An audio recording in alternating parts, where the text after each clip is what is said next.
extracting gold from rocks. It could be harmful. It's hard to tell. You can win or lose a lot of money in a single night on this gamble. Pure gold, nevertheless, for the proper individual. I mean it. Making it in this highly competitive field requires perseverance, focus, and a steely resolve. Plus, there's one name that comes up more than any other when discussing mining tales. Anthony wins. The mythical monarch of the Klondike, the man. Gold Rush, a popular reality show on Discovery Channel, has followed Tony's dominance of the Yukon for more than a decade. There's more to him than meets the eye.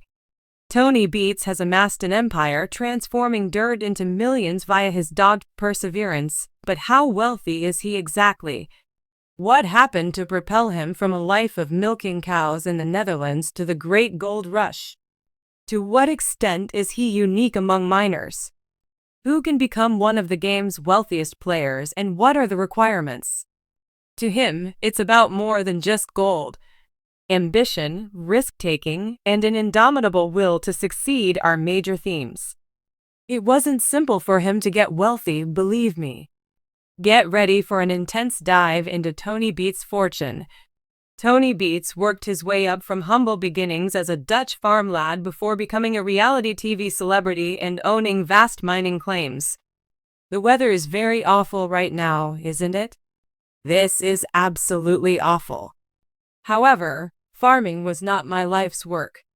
Thus, I concluded that giving up was the best course of action. Leave immediately and do something else.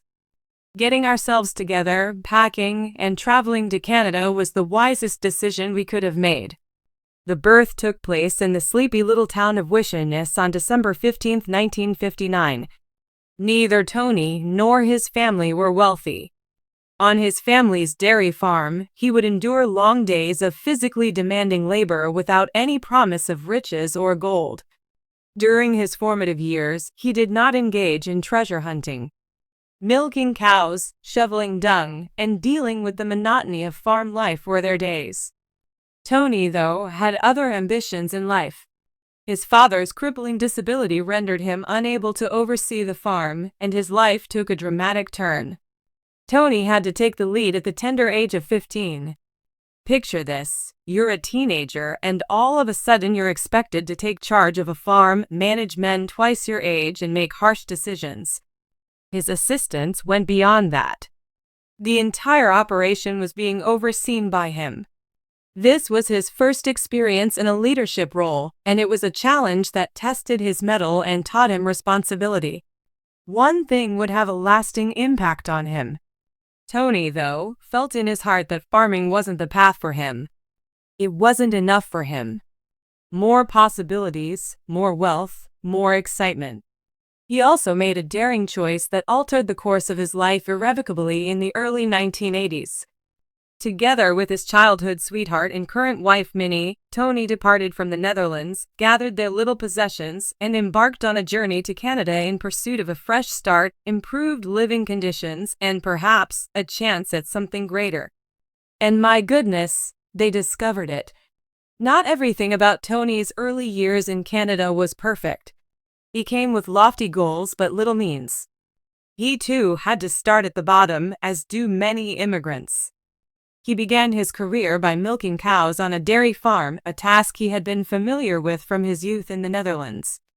It was far from the life he had imagined. He wanted more. He decided he needed a change of scenery and decided to give construction a go instead of staying on the farm. Well, look who it is. Just as when you departed, you were stuck in a rut. The news of Yukon then reached us. We were informed about the Yukon approximately 2 months after our arrival in Canada.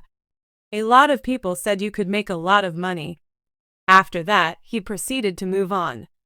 This time, it went to Alberta's oil fields, the land of opportunity. Tony, though, wasn't merely seeking financial gain. Seeking a chance, he set out. Everything changed when he heard something. Speculation about substantial wealth in the Yukon quickly circulated. He became interested in the stories of miners who were allegedly making thousands of dollars every week. I think that was all. He desired entry. Tony jumped over the edge without thinking twice. He gathered all of his belongings and plunged north, right into the middle of gold country. Tony arrived in Dawson City, Yukon in 1984 with the resolve to make his own way in the world. However, this wasn't a simple technique to get rich fast. The Yukon was a cruel place.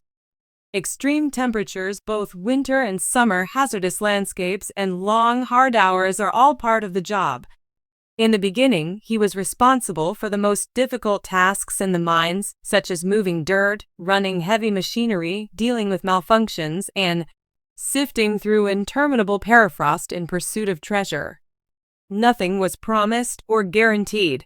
Simply pure exertion of effort and considerable experimentation. Tony, nevertheless, was not the type to back down easily. Through thick and thin, he persevered in the face of adversity. And eventually, all of his hard work paid off. Not just any regular nugget, he struck gold. Tony struck it rich. His increased success allowed him to reclaim his ancestral land. From that point on, he constructed Tamarack Mine, the monument to his legacy. From a single claim and an idea, one of the biggest privately owned placer gold mines in the Yukon Territory was born. Tony gained the interest of Discovery Channel in 2011 due to his common sense and mining skills.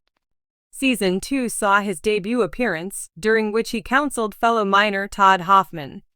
A household name in reality television was suddenly born. Afterwards, Tony gained a lot of admirers. Something about his fiery demeanor, vivid vocabulary, and unwavering resolve made him stand out. People couldn't get enough of him while he dealt with equipment malfunctions, trained a new team, or made million-dollar mining moves. This brings us to the million-dollar question. Tony Beets' net worth, in your opinion?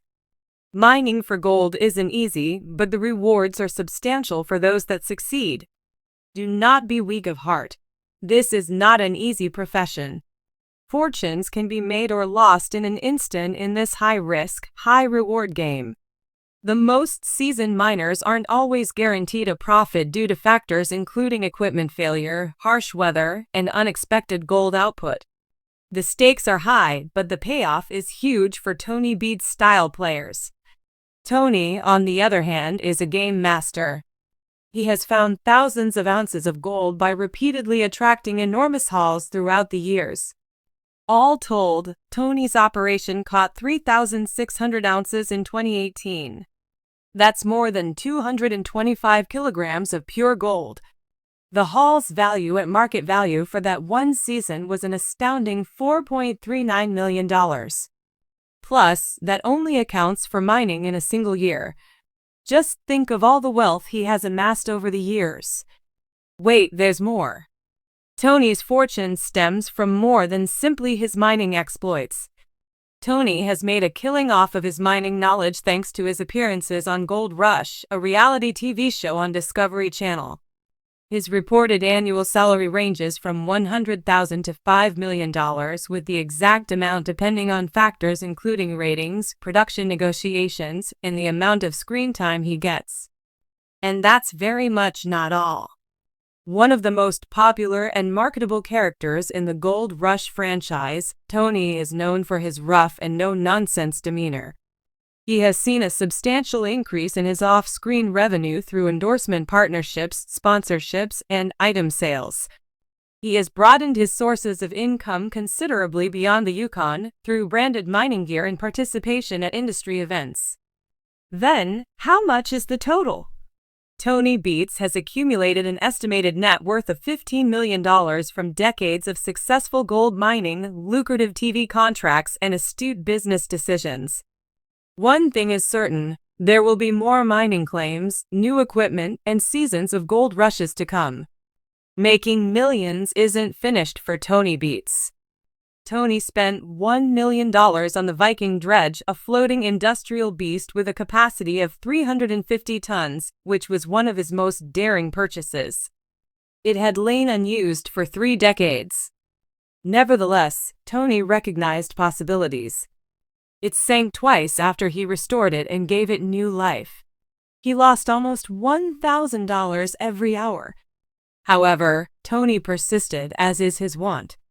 The Viking dredge has now gone into full operation, and it is now scouring the fertile soil of Eureka Creek for enormous quantities of gold.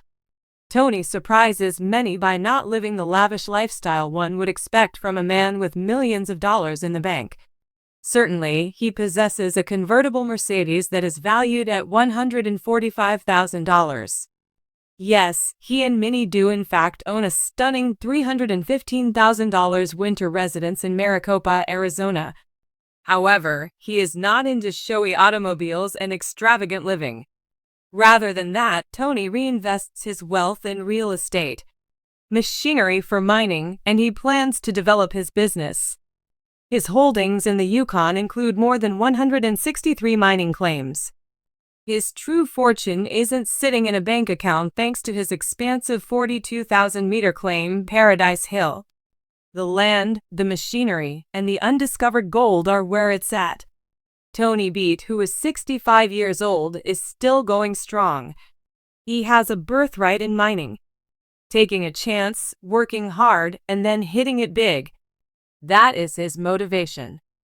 How much longer can he sustain this level of success, though, given the increasing difficulty of finding gold, the intensity of competition, and the difficulty of the industry as a whole?